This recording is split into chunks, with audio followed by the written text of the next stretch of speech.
അപ്പോൾ ഞാനൊരു സംശയിച്ചോട്ടെ, ഒരു പൊതുമാധ്യമത്തിൽ ഞാൻ രാജിവെക്കുന്നു, ഞാൻ ഇവിടുന്ന് പോകുന്നു എന്ന് പറയുകയും ഇത് തരാതിരിക്കുകയും ചെയ്യുന്ന സാഹചര്യത്തിൽ ഒരു സംഘടന എന്തായിരിക്കും ചെയ്യേണ്ടുന്നത്? സംഘടന പ്രത്യേകിച്ച് ഇന്നത്തെ ദിവസം വരെ നിങ്ങളും ധരിച്ചിരുന്ന എന്താണ്? ശ്വേത രാജിവെച്ച് പോയി എന്നാണ്. ശ്വേത രാജിക്കത്ത് കൊടുക്കാത്തത് ശ്വേതയുടെ കുഴപ്പമാണ്. കാരണം ശ്വേത പ്രഖ്യാപിച്ച രാജി കൊടുക്കേണ്ടത് മാധ്യമങ്ങളിലൂടെ ജനങ്ങളുടെ മുമ്പിൽ പ്രഖ്യാപിച്ച രാജി കൊടുക്കേണ്ടത് ശ്വേതയുടെ ഞങ്ങളുടെ ചുമതലയല്ല. ഞാനും എന്റെ കമ്മിറ്റിയും പിരിഞ്ഞു എന്നാണ് അവർ പറഞ്ഞിരിക്കുന്നത്.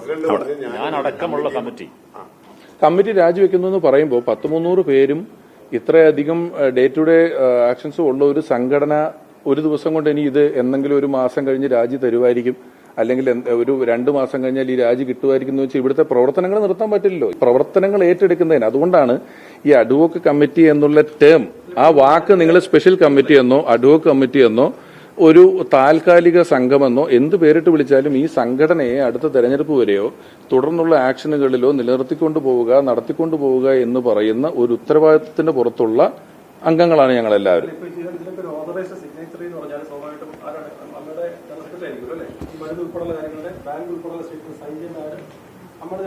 ഇടാൻ പറ്റാത്ത പ്രതിസന്ധി ഉണ്ടായിട്ടുണ്ട്. അതായത് ഒരു ചെക്കിൽ ഒപ്പിടേണ്ടത് പ്രസിഡന്റ്, സെക്രട്ടറി, ട്രഷററാണ്.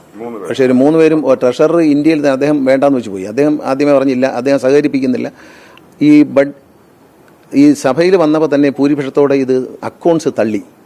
കാരണം അക്കൗണ്ട്സ് പ്രോപ്പർ അല്ല എന്ന് മാത്രമല്ല, അക്കൗണ്ട്സിൽ 3 പേര് പ്രസിഡന്റ്, സെക്രട്ടറി, ട്രഷറർ പറഞ്ഞു ഞാനിതിൽ ഒപ്പിട്ടിട്ടില്ല, ഞാനിതിന് ഉത്തരവാദിയല്ല എന്ന് അദ്ദേഹം പറയും കൂടെ ചെയ്തതോടുകൂടി ഈ അംഗങ്ങൾ അക്കൗണ്ട്സ് തള്ളി. അപ്പോൾ അക്കൗണ്ട്സ് തള്ളിയപ്പോൾ തന്നെ ഓഡിറ്ററും പറഞ്ഞ് ഞങ്ങൾ അക്കൗണ്ട്സ് കറക്റ്റ് അല്ല, പൂർണ്ണമല്ല എന്ന് സമ്മതിച്ചു അവിടെ വെച്ച് ജനറൽ ബോഡി. അപ്പോഴത്തന്നെ അതിൻ്റെ ആ സംഘടനയുടെ ഭൂരിപക്ഷം പോയി.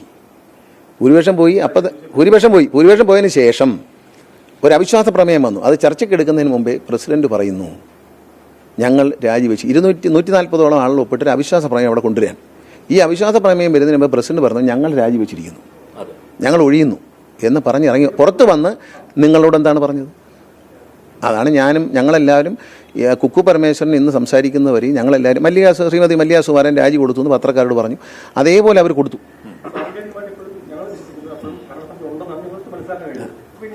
ഭരണസമിതിയുണ്ട്.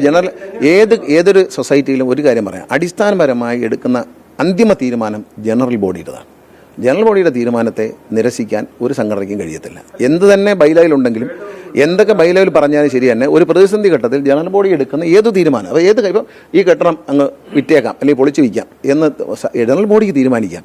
ഒരു എക്സിക്യൂട്ടീവ് കമ്മിറ്റിക്കോ ഒരു വ്യക്തിക്കോ തീരുമാനിക്കാം, ഒരു ഭാരവാഹിക്ക് തീരുമാനിക്കുന്നത്. പക്ഷേ ജനറൽ ബോഡിക്ക് എന്ത് തരം തീരുമാനങ്ങളും എടുക്കാൻ അധികാരമുണ്ട്. ആ ജനറൽ ബോഡി കൂടിയിരിക്കുമ്പോൾ നോട്ടീസ് കൊടുത്ത് വിളിച്ചുവിട്ടൊരു ജനറൽ ബോഡിയിലാണ് ഈ സംഭവം പറയുന്നതും ഞങ്ങൾ കുറച്ച് പേരെ ഇതിന്റെ ചുമതല ഏൽപ്പിക്കുന്നത്. ഈ സാങ്കേതിക ഇവര് രാജിവെച്ച് പോയി എന്നൊരു കമ്മിറ്റി മുഴുവൻ പറയുകയും പൊതുവായിട്ട് പ്രഖ്യാപിക്കുകയും ജനറൽ ബോഡിയിൽ പറയുകയും ചെയ്ത് അവിടുന്ന് ഇറങ്ങിപ്പോയ ശേഷം ആ ജനറൽ ബോഡി കൂടിയിരിക്കുന്ന സാഹചര്യത്തിൽ അവർ ഇതിന് മറ്റൊരു ഉപാധി കണ്ടെത്താണ്ട് പിരിഞ്ഞു പോകാൻ പറ്റുമോ? ഈ സംഘടന നടന്നു പോകണ്ടേ, ഇവിടുത്തെ കാര്യങ്ങൾ നടക്കണ്ടേ? അപ്പോൾ പൊതുവിൽ എല്ലാവർക്കും താല്പര്യമുള്ള വിശ്വാസമുള്ള കുറച്ച് ആളുകളെ അവർ തെരഞ്ഞെടുത്തുകൊണ്ട് ഈ ഉത്തരവാദിത്വം അവരിൽ ഏൽപ്പിച്ചു. അതൊരു ഉത്തരവാദിത്വം എന്നുള്ള പേരിലെടുത്താൽ മതി. അതിന് അഡ്വോക്ക് കമ്മിറ്റിയോ സ്പെഷ്യൽ കമ്മിറ്റിയോ എന്ത് പേരിട്ടാലും ജനറൽ ബോഡിയിലെ ഭൂരിപക്ഷം ആളുകൾ ചേർന്ന് ഇങ്ങനൊരു ഘട്ടമുണ്ടായി നോക്കൂ, നമ്മൾ തിരഞ്ഞെടുത്ത് വിജയിപ്പിച്ച ആളുകൾ മാധ്യമങ്ങളോടും ഞങ്ങളോടും ഞങ്ങൾ രാജിവെക്കുന്നു എന്നും പറഞ്ഞ് പോയിരിക്കുന്നു, നിങ്ങൾ ഇത് ഏറ്റെടുക്കണമെന്ന് പറയുന്നു.